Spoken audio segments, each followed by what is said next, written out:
রাজনীতি ও সরকারের সব মানুষের অগ্রাধিকার। আসলে এই মোটোটা মাথায় নিয়েই কিন্তু আমরা আসলে পথ চলছি। বিশেষ করে আমরা যারা আমাদের মূলত গণতান্ত্রিক যুক্ত ফ্রন্ট যেটা বলছি, আমাদের রাজনৈতিক জোট 29 নভেম্বর 2025 এটা যাত্রা শুরু হয়।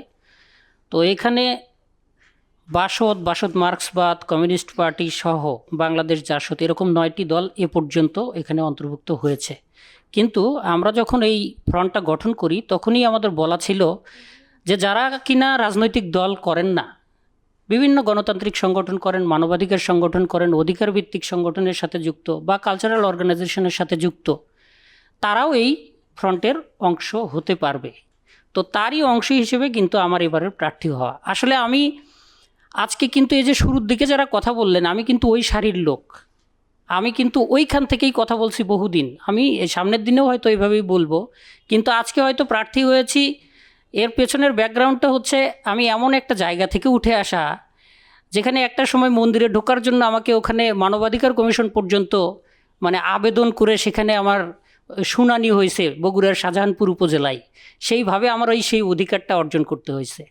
এবং আমরা দেখলাম, আমার এটা খুব বলতে ইচ্ছে করে এবং আমি গর্ববোধ করি যে আমার মামা গাজীপুরের সিরাজগঞ্জের গাজীপুর উপজেলায় তো 14ই নভেম্বর 1971 উনি শহীদ হয়েছেন।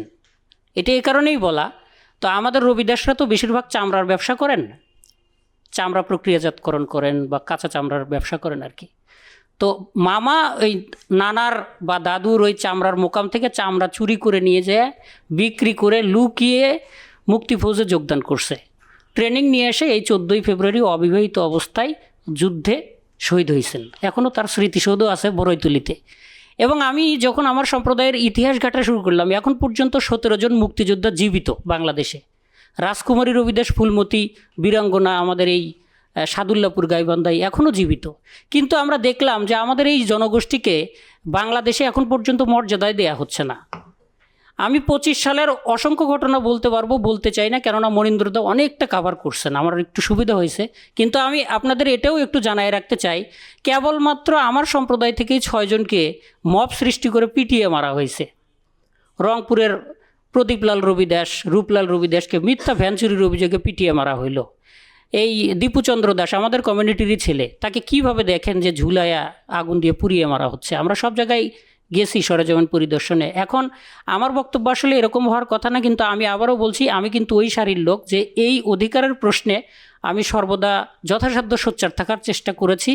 সে জায়গায় থেকেই আমার অনুভব হয়েছে যে আমাদের আসলে অন্তত রাজনৈতিক কর্মকাণ্ডে আসা দরকার। এবং সেই প্রেরণাটা পাওয়া আমার নেপাল থেকে। নেপালে আমি 24 সালে 5 মাস একসাথে এক নাগারে ছিলাম, ওখানে একটা গবেষণার কাজে ছিলাম। ওখানে যেয়ে দেখলাম বহুজন একতা পার্টি নেপাল, ওদেরও মার্কা মই মার্কা আর কি। তো হরিনন্দন আম্বেদকর, জিতেন রাম, মানে আমাদের কমিউনিটির লোকজনই পলিটিক্যাল পার্টি গঠন করছে। তারা এমপি হচ্ছে, মেয়র হচ্ছে, উপমেয়র হচ্ছে। মধেশে যখন গেলাম তখন দেখলাম যে 1% দলিত কোটা আছে। নেপাল সরকার আর যাই হোক অন্তত একটা জায়গায় পরিষ্কার করছে যে অন্তর্ভুক্তিমূলক, যে অন্তর্ভুক্তিমূলক বাংলাদেশে আমরা বলছি, এটা নেপাল অনেক আগে করে দেখাইছে। নেপাল থেকে এই জিনিসটা আমার মনে হয় বাংলাদেশে শেখার আছে, যে তারা এই জিনিসটা করতে পারছেন। এবং ইন্ডিয়াতেও যারা আমাদের কমিউনিটির যারা বহুজন সমাজ পার্টি বিএসপি করেন, রিপাবলিকান পার্টি অফ ইন্ডিয়া, মানে দলিত অধ্যুষিত এলাকাগুলোতে দলিত লিড যেগুলো বা আদিবাসী লিড পলিটিক্যাল পার্টিগুলো আছে, তাদের দেখেই মূলত আমাদের এই সাহসটা আসা। এখন রাজনৈতিক দল গঠন করা বা সেটাকে কন্টিনিউ করা যে কী পরিমাণ কঠিন, সেটা আমরা হারে হারে টের পাচ্ছি।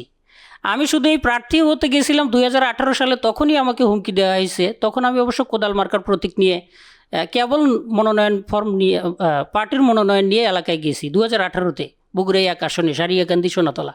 তখনও আমার বাড়িতে এসে হুমকি দিছে, মুসির সোলের খুব সাহস হয়েছে। হ্যাঁ, এইরকম করে দমায় দেওয়া হয়েছে। 24-এ সে পরিবেশ ছিল না। এবার আমার মনে হয়েছে যে এবার আমাদের ইলেকশন করতে হবে। ইলেকশন করা এখন বলতে পারেন আপনাদের শক্তি সামর্থ্য কতটুকু, খুঁটির জোর কতটুকু, আপনারা নির্বাচনে কতটুকুই বা ভালো ফলাফল করবেন, সেইটা মুখ্য উদ্দেশ্য না। উদ্দেশ্যটা হচ্ছে আমাদের বিপুল পরিমাণ জনগোষ্ঠী এখনও রাজনৈতিক সচেতন না, তাদেরকে একটু সচেতন করা, সাহস দেওয়া, যাতে একটা উদাহরণ তৈরি হয়, তারা যাতে নেক্সট টাইমে মেম্বারের ইলেকশন করে, চেয়ারম্যানের ইলেকশন করে ইউনিয়ন পরিষদে, বা উপজেলা ভাইস চেয়ারম্যান ইলেকশন করে, একটা বাজার কমিটির নেতৃত্বে আসে, মন্দির কমিটির নেতৃত্বে আসে, এই পরিমাণ সাহসও আমাদের ভিতরে আমরা দেখতে পাচ্ছি না। সেটা জাগানোর জন্যই মূলত আমাদের এই পথে হাঁটা। এখন ঘটনা হচ্ছে যে আমরা বাংলাদেশে এখন পর্যন্ত আমরা মনে করি যে 1 কোটির বেশি জনগণ, সেটা বাংলাদেশ সরকারও বিভিন্ন নথিপত্রে তারা স্বীকার করে নিচ্ছেন। সমাজ কল্যাণ মন্ত্রণালয়ের ওয়েবসাইটে এখনও যদি ঢোকেন দেখবেন যে দলিত কত, 65 লক্ষের বেশি দলিত জনগোষ্ঠীর বসবাস, 15 লক্ষের বেশি আছে চা শ্রমিক জনগোষ্ঠী। এখানে হরিজন ঐক্য পরিষদ দাবি করে 15 লক্ষের বেশি। আদিবাসী তো আছেই, আদিবাসী নিয়ে সংখ্যা নিয়ে যদিও সরকারের একরকম বলে বা আমরা সাংগঠনিকভাবে মনে করি আরও অনেক, তাতে 1 কোটির বেশি জনগণ পিছিয়ে পড়া জনগোষ্ঠী। তাদেরকে কখনো কোনোভাবেই কোনো সরকারই সেই গুরুত্ব দিয়ে বিবেচনা করেন নাই। সরকারে আসার আগে একরকম কথা বলছেন যে আদিবাসী হিসেবে স্বীকার করছেন, আদিবাসী দিবসে 9ই আগস্টে কী সুন্দর বিবৃতি দিছেন, বাণী দিছেন। যেই ওই সরকারে আসছে সে তখন আর আদিবাসী বলে না, ক্ষুদ্র নৃগোষ্ঠী উপজাতি কী সব বলা শুরু করে। তো আদিবাসীদের দীর্ঘদিনের যে দাবি, ভূমি কমিশন বা সাংবিধানিক স্বীকৃতির যে ব্যাপার, অনেক দলই মানে ভোটের আগে বলছেন বা যখন বিরোধী দলে থাকছেন, মাঠে থাকছেন বলছেন, সরকারে গিয়ে সেটা বলেন নাই। মনীন্দ্রদা খুব ভালো কথা বলছেন যে এই যে আমরা দীর্ঘদিন আন্দোলন করে বৈষম্য বিলোপ আইন যেটা আমরা চাইলাম, সরকার সর্বশেষ 2022 সালে বৈষম্য বিরোধী বিল 2022 যদিও সংসদ পর্যন্ত নিয়ে গেল, আমরা যেটা জানতে পারলাম আমাদের খুব কষ্ট লাগে যে অনেকগুলো এমপি নাকি এতে আন্তরিক ছিলেন না, বিধায় এই আইনটা পাশ হয় নাই, তো এখনও চিন্তা করেন বাংলাদেশের বৃহৎ একটা অংশ, আপনি যদি লালমনিরহাট কালকে সকালেও যান আপনি নিজে প্রমাণ পাবেন যে এখনও হরিজন গোত্রের মানুষ কিভাবে হোটেলের বাইরে থেকে খাবার নিচ্ছে, কিভাবে উপর থেকে পরোটা দিচ্ছে, হাতে কাগজ থাকে উপর থেকে পরোটা দেয় যাতে ছোঁয়াছুত না হয়, উপর থেকে কাপে চা ঢেলে দিচ্ছে। ইভেন যদি কাপটা তার দোকানে থাকেও কাপের পেছনে লাল দাগ দেয়া আছে যে এটা 2 নম্বর কাপ, এটা হরিজনদের কাপ, এটা সুইপারদের কাপ। এবং আমার রবিদাস জনগোষ্ঠী আমি নিজে যেয়ে দেখছি যে সুন্দরগঞ্জে, সাদুল্লাপুরে, গাইবান্ধার বিভিন্ন এলাকায় এখন পর্যন্ত তাদেরকে সেই মর্যাদা দেওয়া হয় না। আমরা আসলে সেই মর্যাদা নিশ্চিত করার জন্যই কিন্তু দীর্ঘদিন এই মানবাধিকার আন্দোলন, অধিকার ভিত্তিক আন্দোলনে সোচ্চার ছিলাম। কিন্তু আমাকে নেপালের ওই বন্ধুরাই, আমার স্বজাতির বন্ধুরাই বলছেন যে দেখেন, আপনি যদি অধিকার নিশ্চিত করতে চান তাহলে কালচারাল অর্গানাইজেশন বা ধর্মভিত্তিক সংগঠন এগুলো দিয়ে কোনো দিন অধিকার প্রতিষ্ঠিত হবে না, এর জন্য রাজনৈতিকভাবে আপনাদের এগুতে হবে। এখন বাংলাদেশের যে সার্বিক প্রেক্ষাপট, যে বাস্তবতা, তাতে তো আমরা পলিটিক্যাল পার্টি করে তো টিকে থাকা মুশকিল। পলিটিক্যাল কর্মসূচিতে যাওয়ার ক্ষেত্রেই আমাদের কত রকমের বাধা। অলরেডি আমার 3 তারিখে বগুড়ায় আমার প্রার্থিতা বৈধতা ঘোষণা করছেন রিটার্নিং কর্মকর্তা, তারপরে এলাকায় গেলাম গণসংযোগে। তো প্রথম হচ্ছে অবশ্য আমার পার্টি থেকেও যারা হয়তো আমার ভালো মনে করেই বলছেন, এই তিক্ত অভিজ্ঞতা আমাকে একটু প্রকাশ করতেই হচ্ছে, তারা বলছে আচ্ছা আপনার নামের পাশে রবিদাসটা একটু কাটা যায় কি না, আপনি তো মাস্টার্স পাস, আপনি শিপন কুমারের পরে এমএ লিখে দেন, হ্যাঁ এই পর্যন্ত রাখেন। তো আমি বললাম দাদা কী সমস্যা বলেন তো একটু। বলতেছে একটু রবিদাস বুঝেন না, মানে একটু জাতিগত একটা ব্যাপার আছে, সেক্ষেত্রে আপনার ভোট কমতে পারে। আমি তাকে বলছি যে দেখেন দাদা, আমার ভাগ্যে যদি 10টা ভোট কম থাকে থাকুক, আমি আমার কমিউনিটির সাথে বেইমানি করতে পারবো না, আমি আমার কমিউনিটি মুছবই না। এবং আমার যে মোটামুটি হ্যান্ডবিল করছি ওখানে শিপন কুমারই ছোট, রবিদাসটাই বড় করে দিছি। অন্তত এই ঘর থেকে, মুচির ঘর থেকে একজন প্রতিদ্বন্দ্বিতা করতে আসছেন, প্রার্থী হয়েছেন, তারা এমপির ইলেকশন করতেছে, এটা হচ্ছে আমার ভেতরের স্পিড এবং এটা আমি দেখাইতে চাই। এবং তাতে যদি আমার 10টা ভোট কমুক, এটা আমি মানে নিয়েই আগাচ্ছি। এখন যেটা হচ্ছে যে আমরা কতটুকু কী করতে পারবো সেটা তো ভবিষ্যৎ বলবে, কিন্তু এখন পর্যন্ত গণতান্ত্রিক যুক্তফ্রন্ট এবং যে পার্টি আমাকে মনোনয়ন দিয়েছেন বাংলাদেশের কমিউনিস্ট পার্টি সিপিবি, তারা নিঃসন্দেহে মনে করে যে সমাজে একটা সাম্যতা থাকুক, ন্যায্যতা থাকুক, এখানে সবার সমান অধিকার থাকুক এবং একটা মানবিক বাংলাদেশ হোক, যেখানে আমরা চাই যে এক ফুলের বাগান যেমন সুন্দর হয় না, বহু ফুল থাকবে, অনেক ফুল ফুটবে, সেরকম আমরা মনে করি এখানে বিভিন্ন গোত্রের, বিভিন্ন সম্প্রদায়ের মানুষের সহাবস্থান থাকবে। সেটা আমার পার্টি, সেটা আমার জোট বিশ্বাস করে এবং আমি সেটা বিশ্বাস করি। সেই বিশ্বাস নিয়েই আমরা আগাচ্ছি এবং আমাদের এলাকার যে সকল ভোটার তাদের মাঝে ওটাই আমরা ছড়াচ্ছি যে আমরা কৃষক, শ্রমিক, ক্ষেত মজুর, একেবারে পিছিয়ে পড়া জনগোষ্ঠীর কণ্ঠস্বর হতে চাই। আপনারা আমাদেরকে একটু সাপোর্ট করেন। ভবিষ্যতে কি হবে জানি না, অন্তত এই মেসেজটা আমরা ফিল্ডে নিয়ে যাচ্ছি এবং আমাদের কমিউনিটির লোকজনকে সক্রিয় করতেছি যে অন্তত আপনারা অধিকারের প্রশ্নে সোচ্চার থাকেন এবং আমাদের একটু সমর্থন করেন। তো আমার মনে হয় যে আমার পার্টি, আমাদের গণতান্ত্রিক যুক্তফ্রন্ট এখন পর্যন্ত 153 জন প্রার্থী দিয়েছে। কিছু কিছু প্রার্থীর বৈধতা একটু স্থগিত করা হয়েছিল, সেটাও অনেকেরটা বৈধ ঘোষণা হয়েছে আপিলের পর।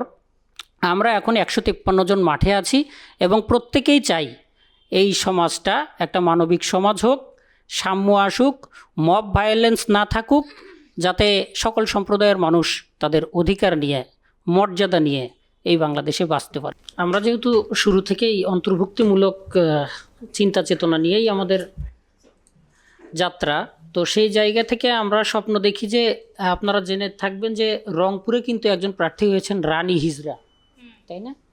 তো আমরা কিন্তু এই স্বপ্নটা দেখি যে তৃতীয় লিঙ্গ থাকুক, দলিত, আদিবাসী, হরিজন, বেদে যারাই থাকুক না কেন, প্রত্যেক কমিউনিটি থেকে বা সম্প্রদায় থেকে নেতৃত্বটা উঠে আসুক।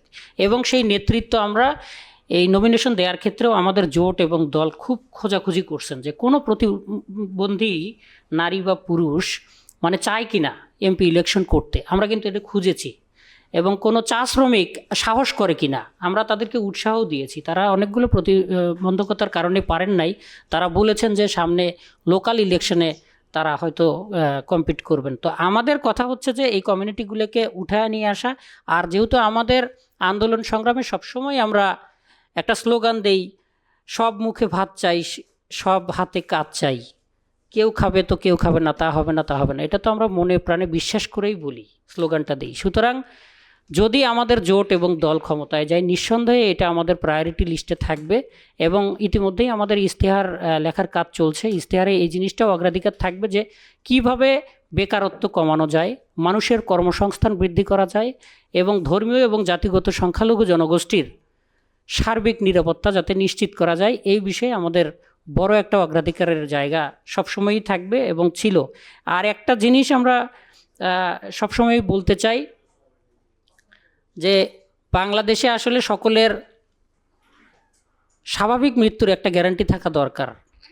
আমি স্বাভাবিকভাবে এখানে বসবাস করব এবং স্বাভাবিকভাবে আমার মৃত্যু হবে, এটা আমরা সবাই চাই। সেটা যখন অন্যথা ঘটে তখনই আসলে বিপদটা হয়। এজন্য অনেকে আমাদের অনেকভাবে তির্যকভাবে মন্তব্য করেন, আপনারা ভারত চলে যান, দেশ ছেড়ে যান, বা এখানে কি আপনাদের, এরকম অনেকেই বলে। কিন্তু আমাদের জায়গা থেকে শক্ত অবস্থান, আমরা দেশ ছাড়ব না। এই দেশেই আমাদের মৃত্যু হবে এবং এই দেশেই আমরা টিকে থাকতে চাই। এই দেশের আলো বাতাস এগুলো এই সব কিছুতেই আমার কিন্তু মানে অধিকার আছে, অংশ আছে। সুতরাং এই অধিকারের জায়গা আমরা ছাড়তে কখনোই রাজি না। তো আগামী দিনে আমাদের জোট এবং দল এই জায়গাগুলোতে খুব বেশি গুরুত্ব দিবে, যাতে মব ভায়োলেন্স না হয়, আইনের শাসন থাকে, ন্যায্যতা থাকে, সাম্য থাকে এবং মানবিকতা যাতে সর্বত্র বিরাজ করে, সে জায়গায় আমরা চেষ্টা করব।